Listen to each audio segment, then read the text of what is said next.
Hi, my name is Simon Lawless and I'm an immunology PhD student in Trinity College Dublin. My current project is based in St James's Hospital. My research project aims to investigate the link between celiac disease and a certain gene called CCR3. Studies have shown that a particular change in the DNA of CCR3 has a higher incidence in celiac disease patients. My research project aims to investigate what effect, if any, this change has in the cause or progression of celiac disease. Celiac disease is an autoimmune disease of the lower gut. Patients have a reaction to gluten which is found in cereals such as barley, wheat and rye. This reaction leads to activation of the patient's own immune cells. These cells then go into the gut where they cause inflammation, a hallmark of the disease. This inflammation leads to the symptoms of celiac disease such as diarrhea, stomach pain and vomiting. There is no cure for the disease, so patients must follow a strict no-gluten diet. This can be expensive and high maintenance from a quality of life perspective. This diagram shows the three factors which combine to cause an autoimmune disease. Gluten is the major factor from the environment in celiac disease. Genes play an important part also. There are certain changes within celiac patients' DNA which means they are predisposed to developing disease. Immune regulation refers to the part of the immune system which malfunctions to give the disease. In celiac disease, T cells are the immune cells which are responsible for the characteristic inflammation. However, how they do this is not fully understood. Normally T cells patrol in the blood vessels. When they receive a signal, they make chemokine receptors on their surface.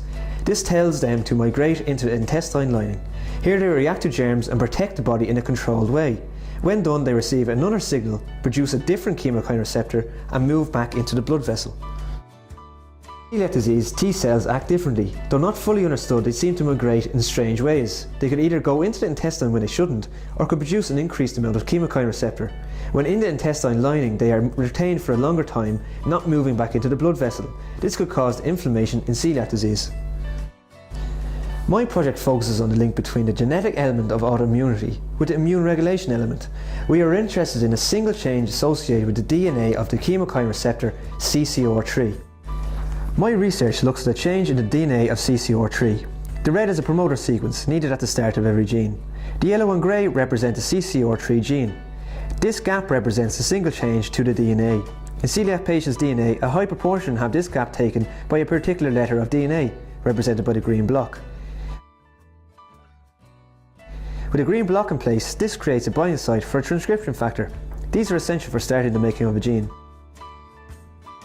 The transcription factor comes in to bind. The cell machinery builds onto this and a gene is made. My research investigates how much this change might affect the expression of CCR3 produced on the surface of T cells. This may then affect the migration of T cells into the intestine. T cells play a significant role in the development of celiac disease.